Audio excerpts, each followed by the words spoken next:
ఉద్యోగం కోసం చూస్తున్నారా? ఓం శక్తి ప్రైవేట్ లిమిటెడ్ కంపెనీలో మార్కెటింగ్ జాబ్స్ 20,000 నుంచి 30,000 వరకు జీతం ఉంటుంది. సంప్రదించండి. శ్రీ గురుభ్యో నమః. శ్రీ మహాగణాధిపతయే నమః. తులారాశి. ఈ ఆషాఢ మాసంలో ఈ తులారాశి వారికి కనుక చూసుకున్నట్టయితే కొన్ని చిన్న చిన్న సమస్యలు రావచ్చు.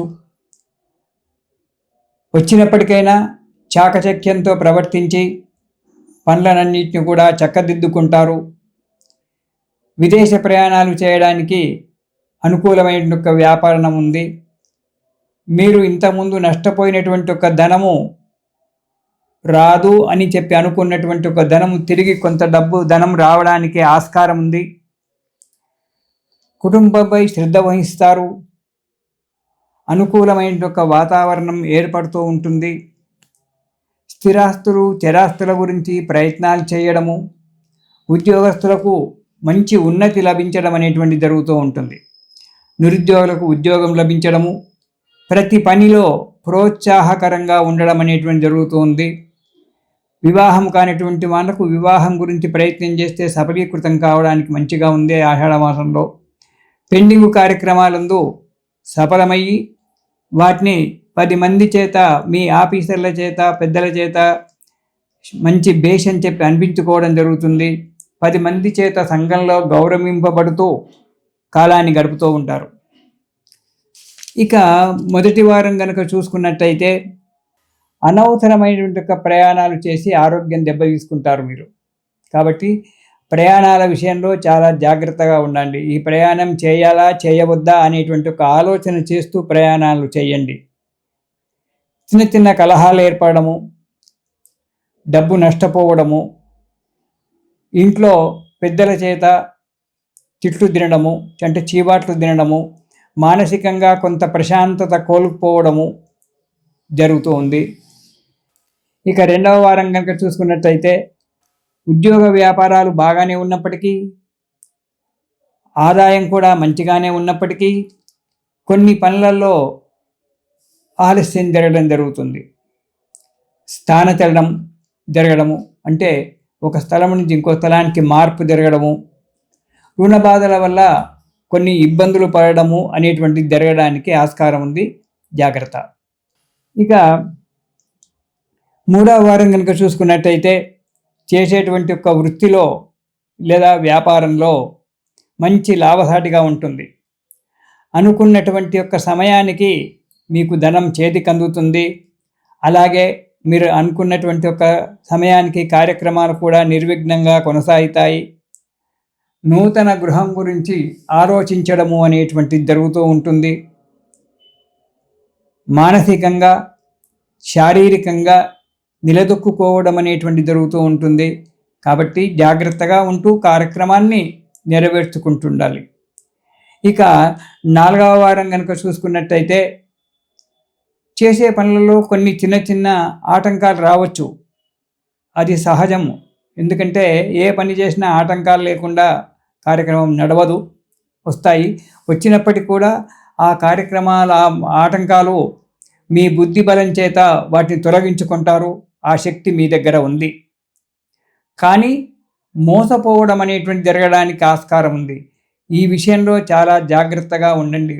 డబ్బు మోసపోవడం అనేటువంటిది ఏ రకంగా మోసపోతారు అనేటువంటి ఒక విషయం ఎవరమూ చెప్పలేము. ఈనాడు మనం ఉదయం లేస్తే చూస్తూనే ఉన్నాము.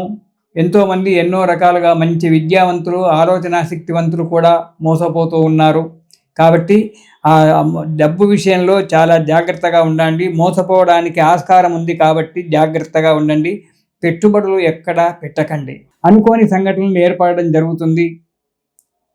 చాలా జాగ్రత్తగా వ్యవహరించడము, ఇతరులతో మాట్లాడేటప్పుడు చాలా జాగ్రత్తగా మాట్లాడి వారితో కార్యక్రమాలు నెరవేర్చుకోవడం అనేటువంటి జరుగుతూ ఉంటుంది. అలా చెయ్యండి. ఈ రాశివారు ఈ నెలలో గురు చరిత్ర కానీ, గురు స్తోత్రం కానీ ప్రతిరోజు చదవండి. విద్యార్థులైతే దక్షిణామూర్తి యొక్క స్తోత్రాన్ని ప్రతిరోజు కూడా పారాయణం చేయండి. దానివల్ల మీకు అనుకూలమైన వ్యాపారం పరిస్థితి ఏర్పడుతుంది. ఈ ఆషాఢ మాసంలో ప్రతిరోజు కూడా ఈ తులారాశి వారు గురు స్తోత్రం, దత్త స్తోత్రం, దత్తాత్రేయ స్వామి స్తోత్రాలు ఎన్నో ఉన్నాయి. అందులో ఏదో ఒక స్తోత్రం తీసుకొని ప్రతిరోజు మీరు పారాయణం చేసినట్టయితే మీకు అనుకూలమైనటువంటి ఒక వాతావరణం ఏర్పడి మీకు ఆ దత్తుని కృప వల్ల సుఖంగా ఉంటారు. ఇది విష్ణుమూర్తికి శయనేకాదశి అని చెప్పి అంటారు. అంటే దక్షిణాయనం ప్రారంభం కాగానే ఈ రోజు నుంచే దక్షిణాయనం ప్రారంభం అవుతూ ఉంది. మనకు సూర్యుడు కర్కాటక రాశిలో వస్తున్నారు. కర్కాటక సంక్రమణం అంటారు. ఈ రోజు నుంచే దక్షిణాయనం అంటే ఈరోజు 18వ తారీఖు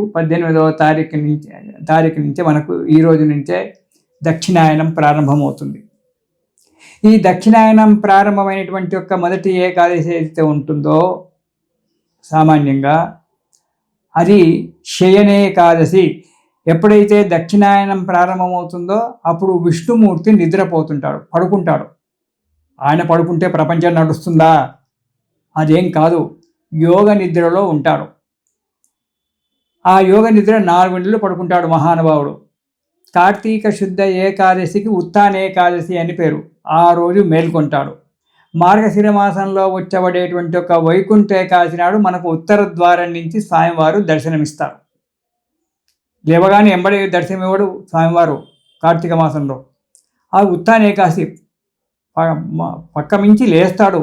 లేచి శుభ్రం కావాలి, ఫ్రెష్ అయిపోయి అప్పుడు వచ్చి మనకు మార్గశిర శుద్ధ ఏకాదశి లేకుంటే ఎప్పుడో ఆ వైకుంఠ ఏకాదశి ఎప్పుడు వస్తుందో ఆ వైకుంఠ ఏకాదశి నాడు స్వామివారు మనకు ఉత్తర ద్వారం గుండా దర్శనమిస్తాడు.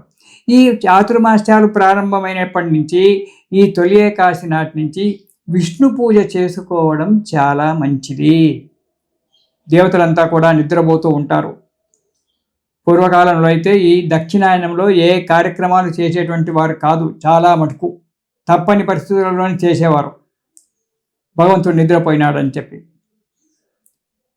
అయితే ఈ దక్షిణాయనంలో మనము రేపు తొలి ఏకాదశి నుంచి విష్ణుమూర్తి యొక్క ఆరాధన చేసుకోవడం చాలా మంచిది. స్వామివారికి తొలి ఏకాదశి నాడు పొద్దున్నే తలంటి స్నానం చేసుకొని విష్ణుమూర్తి యొక్క విగ్రహాన్ని పూజ చేసుకొని స్వామివారికి ఈ ఒక రోజులు మీకు 4 నెలలు వీలు కాకపోతే ఒక్క నెల రోజులు కూడా వీలు కాకపోతే ఒక్కరోజు ఒక వారము ఆ స్వామివారికి అష్టోత్తర నామాలు చెప్తూ తులసీ దళాల చేత పూజ చేయండి. ఎప్పుడైతే మనం స్వామివారు సేవించినారో తులసీ దళాల చేత గనక మనం స్వామివారికి విష్ణుమూర్తికి గనక మనం సేవ చేసుకున్నట్టయితే కార్యక్రమాలన్నీ కూడా మనకు నెరవేరుతాయి. ఇది మనము ఆషాఢ శుద్ధ ఏకాదశి నుంచి మనకు చాతుర్మాస్యాలు ప్రారంభమవుతాయి.